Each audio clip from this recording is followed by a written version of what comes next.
Welcome back, my beautiful friends. You're listening to A Moment of Zen right here on 710 WOR, the voice of New York. Welcome back to My Digital World, brought to us by Tempest Network. Today, we have the pleasure of chatting with Benjamin Charbit, CEO of DareWise. Now, DareWise is part of the Animoca Brands family, the mother company of some of the greatest success stories in gaming Web3 area. They have Phantom Galaxies, Axie Infinity, or even the Sandbox, among others, and to name a few. Now, massively multiplayer online role-playing games, otherwise known as MMORPG, are all the craze. And DareWise's Life Beyond will empower players both on an individual level via their own play choices, as well as collectively by making critical decisions on the future direction of the actual game. Now, the society of Life Beyond will evolve according to the choices, user generated creations, and behaviors of its players.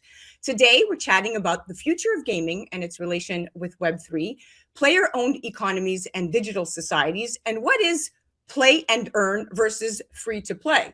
Now, Web3 developers' pitch to gamers sounds simple enough. Let us put your favorite games on the blockchain, and soon you'll be able to own and even profit from the in-game items, currencies, and characters that you spend so much time and sometimes cold hard cash acquiring. Ownership is a key concept for the crypto industry in general. And among blockchain game developers, it's the closest thing to an industry philosophy. Now, many argue that through NFTs, every in-game item has the potential to be an asset, and every asset, of course, has the potential to be bought, sold, or even used as collateral. But owning something is only worth it if there's a secondary market for it. And the latest generation of blockchain games are focused on the concept of composability. Now, this is a technical term for the ability to translate value between different games. Traditionally, gamers are built in these walled garden environments. Say you played Zelda and you earned gold, and you used that gold to buy potions and power ups and weapons. But all those items and money were stuck inside that game. Now, the goal then for blockchain developers is to break open the walled garden of traditional games and create an interconnected marketplace where the time and money players spend in one game is still worth something in the next game that they play. But what happens when a bunch of in-game economies, which on their own have dealt with rampant financial instability, fraud, and cybersecurity issues, become tethered? Well, here to chat some more and help me make sense of it all is the awesome Benjamin Charbit. Welcome to the show, superstar. Hi, thank you very much for having me. Very excited to be here.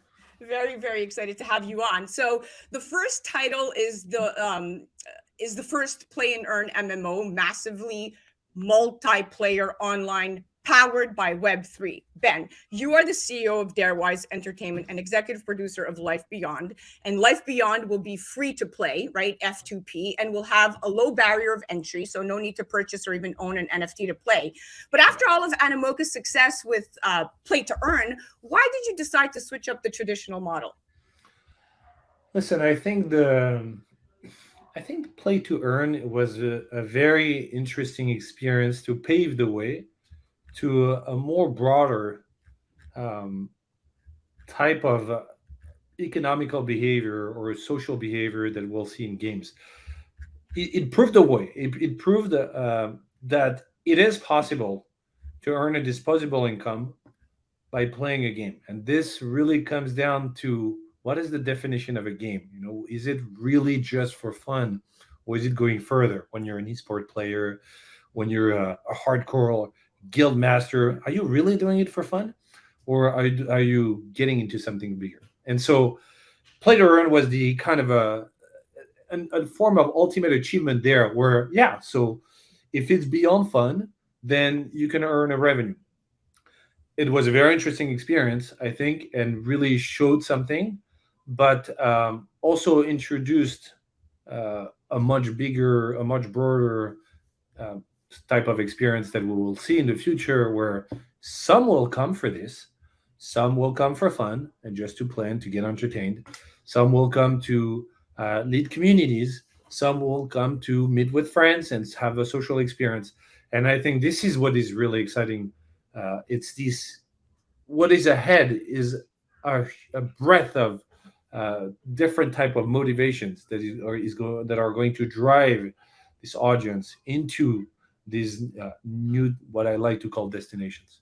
Absolutely. And I completely agree because it's really just about community and breeding that community. But is the monetization model different in Life Beyond versus in your traditional models? Yeah, absolutely. So the what I love about this idea of free to play, I mean, to be a little bit sarcastic, was that yeah, it was free to play, but the truth was that we were developing very extractive models, where we would be constantly trying to uh, or collect revenues from a very small group of people, and to a point where, to be honest, sometimes we started to feel a little bit uncomfortable with the means that we were using, because over and over again you have to make your business sustainable. You have to expand, how much you're earning from that small group of people. With NFTs, so Live Beyond it's a free to play with NFTs. So there's no microtransaction where you just buy a very small, pack of coins, or it's absolutely free to play, and the content that you own in the game is an NFT. Some that that you can purchase, but in any case, whatever you build, craft, earn, collect in the game is yours, and then it's completely up to you to do whatever you want with it. You can also sell it, you can rent it, and that can also turn this into an additional revenue stream for us. Absolutely. And it all comes down to ownership. And that's really what the blockchain technology is really Absolutely. based upon. And when you look at a game like, for instance, Cradle's Origin of Species, one of the most innovative AAA blockchain MMORPG, considers blockchain technology to be the pillar on which the metaverse will eventually stand, and therefore can be used in the development of the metaverse. And blockchain comes right into the picture as a safer and more reasonable pillar on which such an environment could stand. Can you elaborate on what the importance of this security means to GameFi? So, the I mean the I think the technology really rewards network effect, which is really we've been missing. So, I'm an MMO native, and we all are at DareWise. We've been playing these games for a long time, to a point where it started to feel we started to experience something bigger and more meaningful. But there was always some a form of a wake up call, which was like, hey, it's just a game, it's just a game, because the stakes are not really real. It was you were spending all this time, and so, but definitely as a member of these communities, we were contributing to the value creation. So we were participating to this network effect, and so the fact that now we have the opportunity through NFTs and tokenized economies to uh, really much better redistribute, reallocate the value creation is completely game changing, because now whatever time and skill you put in this experience, you can turn into, or you can recoup part of it, maybe not of it, maybe not all of it, and maybe it's not why you're coming here, but knowing that you have this opportunity, to me, is game changer. And I think this is what all of these experiences that you're mentioning are kind of trying to deliver right now, and I'm Absolutely. very happy about that. Absolutely, because the main rationale for building metaverse on the blockchain foundation is hidden behind the fact that centralized services are vulnerable in terms of cybercrime and dependence on individual decisions in relation to creating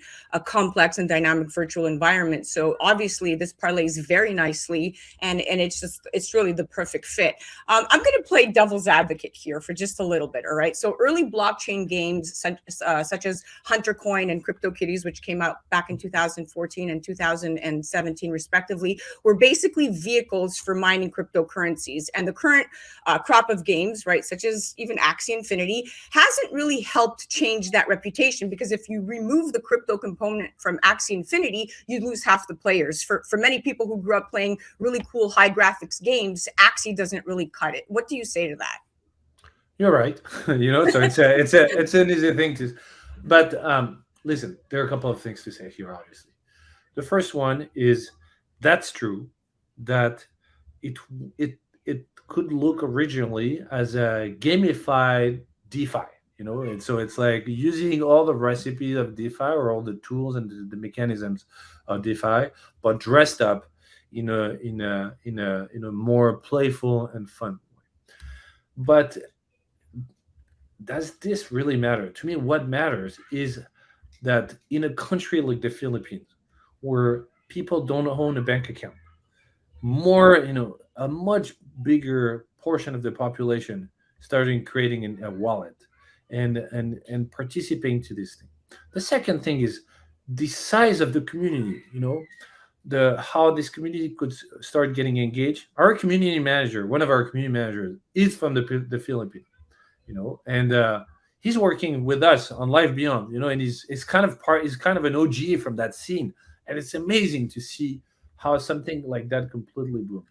And the third thing is that it taught a lesson to the old dinosaurs from the game industry that I'm usually a proud member of, but started to get a little bit frustrated from time to time because we were being so dismissive, on all of this. He taught that the maybe the audience in terms of usage is not outstanding compared to the most popular AAA or free to play traditional games, but in terms of revenue, it became one of the largest big business, right? Yeah. So there was a really great lesson here for all the OGs of the traditional world trying to create these games with millions of players, just burning money in marketing, trying to acquire, because we would then lose these people, and so we had to acquire so many. Like in a time where we're trying to be more mindful of of the resources we consume, it's very interesting that yeah, it's basically teaching a different model. So of course there are flaws, and the Yeah. guys at Sky Mavis are extremely humble and realistic, and I think they acknowledge the situation and they're working hard to fix it, and I believe they will succeed. Well said. Well said. Well, we do have 1.7 billion people in this world that are unbanked and or underbanked, but they all have smartphones and they could all trade cryptocurrency. So Right. it is definitely solving real world issues, paving the way out of poverty, and definitely kind of the rise to the creator economy, really power to the people. We've run out of time, but I wanted to say thank you for joining me, Benjamin. It was a pleasure chatting with you. I wish you all the luck in the world at DareWise. You guys are on your way up. Thank you. Speak soon. Absolutely. Guys, that was My Digital World, brought to us by Tempest Network. And that was CEO of DareWise, Benjamin Charbit. You're listening to A Moment of Zen right here on 710 WOR, the voice of New York. We'll be right back after this. A Moment of Zen is brought to you by Tempest, the next generation of the engagement economy, allowing people to make money on their data and earn cryptocurrency for the time they spend on things they already currently love to do. With Tempest, brands will have the ability to pay you directly for interacting with apps, watching videos, playing games, and more. Tempest, the time is now. Engage and earn. Welcome back, my beautiful friends. You're listening to A Moment of Zen right here on 710 WOR, the voice of New York. I'm your host, Zen Sams. Welcoming back to My Digital World, sponsored by Tempest Network. We are featuring CEO of DareWise, Benjamin Charbit, and we are talking about the future of blockchain gaming, the metaverse, and what it all means for the end user. Welcome back to the show, my friend. Hello, Zen. How are you? Absolutely. I'm great. Thank you so much for coming back. All right, let's dive right into this. Benjamin, how do you ensure that the games are bringing economic value to players without relying on these Ponzi scheme like economics? Because if the only reason for putting a game on the blockchain is to jack up the price of an in-game token or currency, won't investors start looking elsewhere? What do you say to that notion? Not particularly you at DareWise, but I'm talking about the industry in general. It's a difficult question to answer in one single way because if you go there are what is very interesting with blockchain gaming is there you have a wide spectrum of stakeholders to satisfy. players first. They're not your main concern is about entertaining them, and making sure that they have a fun experience, making sure that they also have a very fulfilling social experience. And so in this, the point is, of course, to make sure that there is no economical flaws in your design that that basically kill the fun. For instance, the rich getting richer. If you create a design that works this way, even though it starts to look good on paper at some point, it just kills the fun, and eventually destroys your economy. Now, because it's blockchain gaming, and that we can't really remove the opportunity to earn a revenue, because it is one of the motivation. It should not become the most important one or the main one, but it should be one of them, and it should not be dismissed. And it's an important one. Then it means that you also need a little bit of investors. Why do you need investors? Because investors, exactly like in the physical world, investors bring liquidity. Yeah. On any stock market, because you have speculators, your assets are liquid. Because your assets are liquid, it's easier to invest, it's easier to divest, and then the whole system is working, and you can fund innovation through it. I mean, we can go on and on. Yeah. Why this really helped. So as a developer, it means you need to try to cater to all of these different groups of people. And it's interesting. Well, it's interesting because at that intersection, at that juncture, catering to this group of people, when you're talking about now bringing these blockchain games right into the metaverse, blockchain and metaverse are not isolated concepts that can be developed separately, really. I mean, they encompass a number of functions and properties that complement one another. And therefore, when used together, they can reach their full potential. In other words, a merger can make both concepts fully prosper. And the future of gaming lies in the metaverse built on blockchain technology, along with an NFT-based economy, like exactly that you're describing. Talk to me more about that notion, because I want to hear more about that. So I think it goes back to this idea that the metaverse, if I take it, forgive me, but I will always take it from a game developer standpoint. Absolutely. This is my DNA. So MMORPGs were fantastic experiences. But eventually, and what was really fantastic was this first flavor of what it feels like to be a citizen in a digital society. And I keep talking about this over and over again now because I'm obsessed with this. We were there, we felt that we were part of something that was bigger and more meaningful. But because it was in a closed ecosystem, because you're talking about blockchain and metaverse, there was always this kind of wake-up call that I was talking about earlier, which is, hey, it's just a game. Nothing that you build here, or it's more people would tell you that, but you would not feel this way. So where does it take you? Where did it specifically, where did it take me was to think that these worlds could become more than just a place for fun. They could become a new destination where it could add a new layer to my life. So there would be my physical life, and I would start experiencing an additional layer in my life that would be digital. This layer could be a representation of myself, but it could be another existence, completely different. And MMORPGs are great for this because we're talking about escapism and about being someone else in a different world. It's amazing. The whole concept is amazing. Right. If I could elaborate a little bit here, I always dreamt of having multiple lives.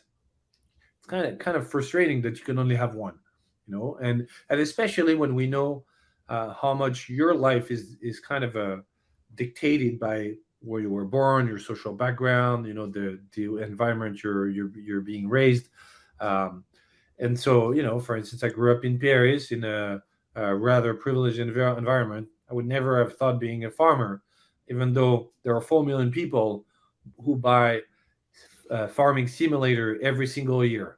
4 million people who dream of playing a farm. So when you start combining all of these pieces together, to be a bit more, to go more straight to the point, you start seeing a new type of life being possible, where you have a presence in these multiple layers, and where you can start really um, experiencing a different form of value that is not just entertainment, but that goes beyond. That can be And social, that can be economical. yeah, and that beyond, when we go back into well, before I ask you the question, right, when you say beyond, that metaverse, that engaged community where now you could really be anything you want, right, outside of your real self. But before asking what could come of the metaverse and blockchain merger, so to speak, I feel we should be asking how blockchain could reach its full potential to aid the metaverse when the time is right. And the secret ingredient of the blockchain recipe has always been the development of its community.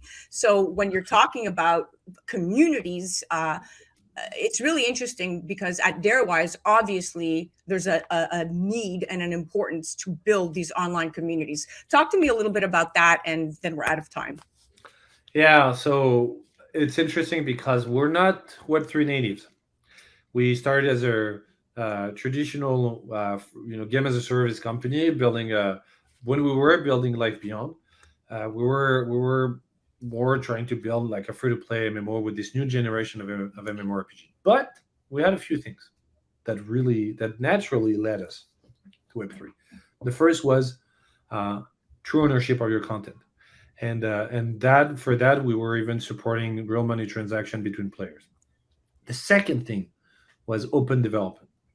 Open development meant that it's like these restaurants where you go and the kitchen is open and you can see whatever is happening. Yeah, I personally love that.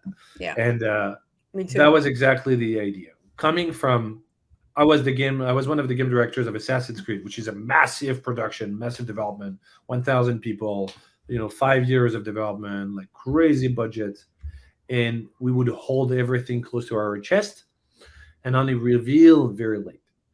Um, Open development is the exact opposite. Open development is about involving your players, your community in the process, asking for their opinion, asking for feedback, showing them things that are unfinished at different stages of the life cycle of a feature, and so that's why naturally we're right. It led us to Web3 because it was really in our DNA to build close to the community. And what is really important here is that it's not about doing Twitter Space and AMA. It's not about speaking to your community. It's about talking with your community. I don't know if I'm using the right vocabulary here. Pardon my, I'm French, but what I'm trying to convey here is that it has to be a two-way, exchange, and not just a unidirectional thing where you are only the one providing information and that's it. I love it. Well, listen, my friend, we're out of time. You are just an abundance of knowledge here when it comes to gamification, blockchain, Web3. It was a pleasure chatting with you. Thank you so much for coming Thanks, on. Exam. Great pleasure being with you today. Absolutely. Guys, you have to check out darewise.com. Life Beyond is definitely something else. Talk about escapism. Definitely check them out. darewise.com. And that was Benjamin Charbit, CEO of DareWise, an Animoca Brands subsidiary. That was My Digital World, brought to us by Tempest Network. You're listening to A Moment of Zen right here on 710 WOR, the voice of New York. We'll be right back after this.